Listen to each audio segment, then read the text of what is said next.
Hello student, हम carboxylic acid के third lecture में कार्बोक्सिलिक की प्रिपरेशन के अंतर्गत पढ़ेंगे कि किस प्रकार से कार्बोक्सिलिक एसिड्स का फॉर्मेशन होता है। उसके कुछ मेथड्स देखेंगे हम। पहला मेथड है एल्कीन के ऑक्सीडेशन से। ऑक्सीडेशन से मतलब किसी भी ऑक्सीडाइजिंग एजेंट के द्वारा अगर ऑक्सीडेशन करते हैं तो हम यहाँ पे जो ऑक्सीडाइजिंग एजेंट ले रहे हैं वह है आपका एल्कलाइन KMnO4। तो जब एल्कीन की क्रिया क्षारीय KMnO4 के साथ कराते हैं और फिर नेक्स्ट स्टेप में उसका अम्लीकृत करने पर मीन्स उसका हम कह दें कि पानी के साथ रिएक्शन कराएंगे तो H उसके साथ जुड़ जाएगा और OH जो है इसमें से निकलेगा। तो इस प्रकार से एल्कीन का जब KMnO4 के साथ ऑक्सीडाइज किया जाता है और उसे अम्लीकृत करते हैं तो कार्बोक्सिलिक एसिड जो है वह बनता है। जैसे देखते हैं हम CH3CH double bond CH first step KMnO4 के साथ इन प्रेजेंस ऑफ बेस, या हम कहें कि क्षारीय KMnO4 के साथ, और सेकेंड स्टेप में उसका हाइड्रोलिसिस या अम्लीकृत कर देंगे तो CH3COOH एसिड का फॉर्मेशन हो जाएगा, कार्बोक्सिलिक एसिड का फॉर्मेशन हो जाएगा। इसी प्रकार से नेक्स्ट मेथड है जिसमें अल्कोहल या एल्डिहाइड से एसिड का फॉर्मेशन, जो हम पहले अल्कोहल के चैप्टर में भी पढ़ चुके हैं कि ऑक्सीडेशन एक इक्वेशन हमने देखी थी जिसमें एल्केन का ऑक्सीडेशन करेंगे अल्कोहल बनेगा, अल्कोहल का ऑक्सीडेशन करेंगे तो एल्डिहाइड कीटोन बनेंगे, एल्डिहाइड कीटोन का फर्दर ऑक्सीडेशन करेंगे तो एसिड बनेगा, उसका फर्दर ऑक्सीडेशन करेंगे तो एस्टर बनेगा, फिर और ऑक्सीडेशन करेंगे तो एनहाइड्राइड बनेगा। तो यहाँ हम देखते हैं कि अल्कोहल या एल्डिहाइड का ऑक्सीडेशन कर रहे हैं तो अल्कोहल का ऑक्सीडेशन KMnO4 के साथ करते हैं तो उस केस में भी एसिटिक एसिड का ही फॉर्मेशन होता है, CH3CH2OH ऑक्सीडेशन KMnO4 के द्वारा। क्योंकि अल्कोहल पहले बनता है उसके बाद एल्डिहाइड या कीटोन बनते हैं फिर एसिड बनता है, तो जब अल्कोहल का ऑक्सीडेशन करेंगे तो हम कह सकते हैं वहाँ पे थोड़ा सा स्ट्रॉन्ग ऑक्सीडाइजिंग एजेंट चाहिएगा इन कंपैरिजन टू एल्डिहाइड के लिए हमको वीक ऑक्सीडाइजिंग एजेंट की आवश्यकता होगी। तो यहाँ हम देखते हैं कि एसिटल्डिहाइड में तो सिल्वर ऑक्साइड या सोडियम और अल्कोहल के साथ भी ऑक्सीडेशन किया जा सकता है, परंतु क्योंकि अल्कोहल 2 स्टेप का हो गया तो वहाँ पे थोड़ा स्ट्रॉन्ग ऑक्सीडाइजिंग एजेंट चाहिए तो KMnO4 के द्वारा ऑक्सीडेशन करेंगे फिर उसका हाइड्रोलिसिस कर देते हैं तो एसिड का फॉर्मेशन हो जाता है। तो CH3CH2OH KMnO4 के साथ ऑक्सीडेशन क्षारीय KMnO4 और उसका हाइड्रोलिसिस कर दिया तो एसिड बन गया। इसी प्रकार से एल्डिहाइड है CH3CHO, क्योंकि उसके लिए वीक ऑक्सीडाइजिंग एजेंट चाहिए हमको, तो सोडियम और अल्कोहल भी ले सकते हैं या सिल्वर ऑक्साइड वगैरह से ऑक्सीडेशन कराते हैं तो एसिड बन जाएगा CH3COOH। इस प्रकार से एल्डिहाइड और कीटोन से भी हम कार्बोक्सिलिक एसिड का फॉर्मेशन कर सकते हैं। इसी प्रकार से एरोमेटिक कंपाउंड्स के अंतर्गत हम देखते हैं जिसमें एल्किल बेंजीन, जिसको हम कह सकते हैं टोलुइन, अगर कहें हम सिंपल वे में एल्किल बेंजीन तो टोलुइन ले सकते हैं हम, तो उसका ऑक्सीडेशन किया जाता है तो उस केस में जो CH3 ग्रुप है साइड चेन जो है वह ऑक्सीडाइज हो जाती है। तो टोलुइन का जब ऑक्सीडेशन KMnO4 के द्वारा कराया जाता है क्षार की प्रेजेंस में और फिर उसका हाइड्रोलिसिस किया जाता है तो बेंजोइक एसिड का फॉर्मेशन होता है। इसी प्रकार से फोर्थ मेथड है मेथिल कीटोन से। मेथिल कीटोन जो हम कह सकते हैं एसीटोफिनोन देख सकते हैं हम। तो यहाँ पे क्योंकि कीटो ग्रुप है तो यहाँ पे हेलोफॉर्म रिएक्शन होती है, वो होती है reaction with halogen in presence of base. Reaction with halogen in presence of base, जब कीटोन की रिएक्शन कराई जाती है तो एसिड का फॉर्मेशन होता है।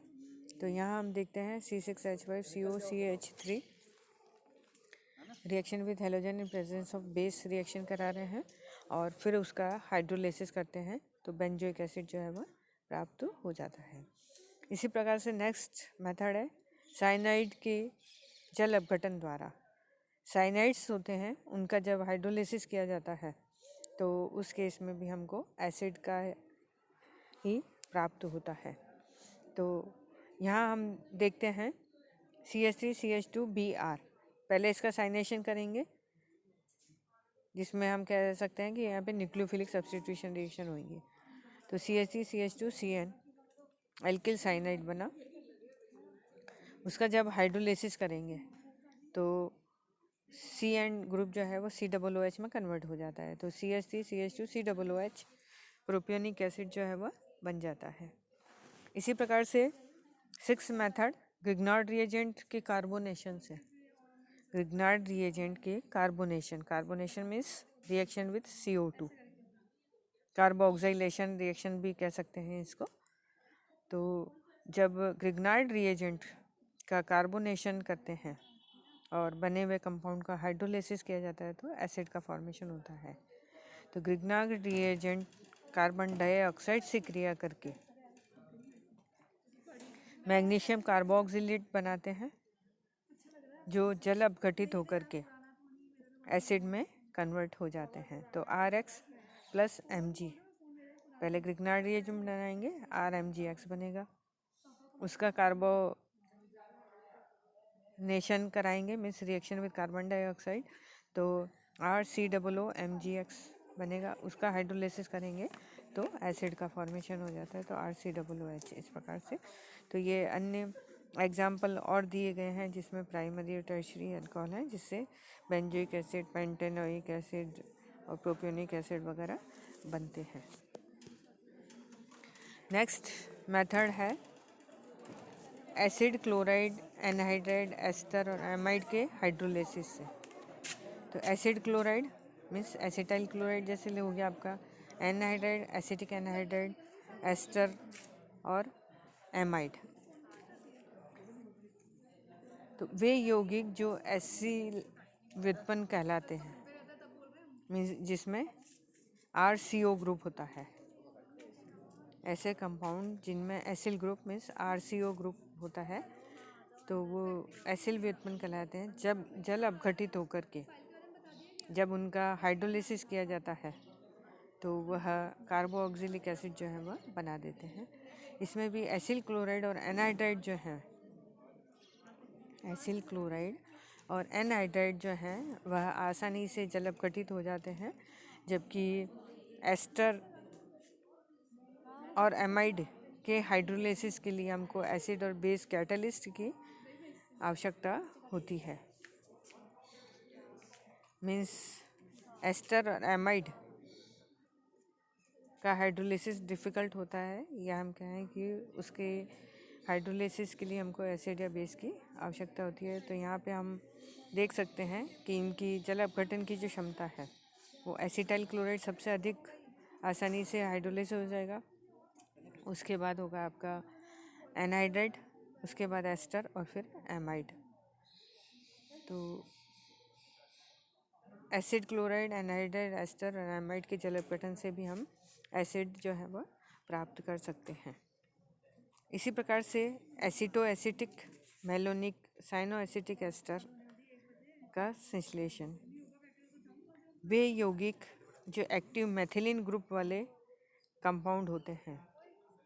एक्टिव मेथिलीन मतलब CH2 ग्रुप जो है वो एक्टिव हो, इसका मतलब दोनों तरफ उसके मोर इलेक्ट्रॉन अट्रैक्टिव ग्रुप हो, तो उस केस में हम कहते हैं कि उसका CH2 का H जो है वह आसानी से निकल जाएगा। तो ऐसे कंपाउंड जो होते हैं वह एक्टिव मेथिलीन ग्रुप वाले कंपाउंड कहलाते हैं।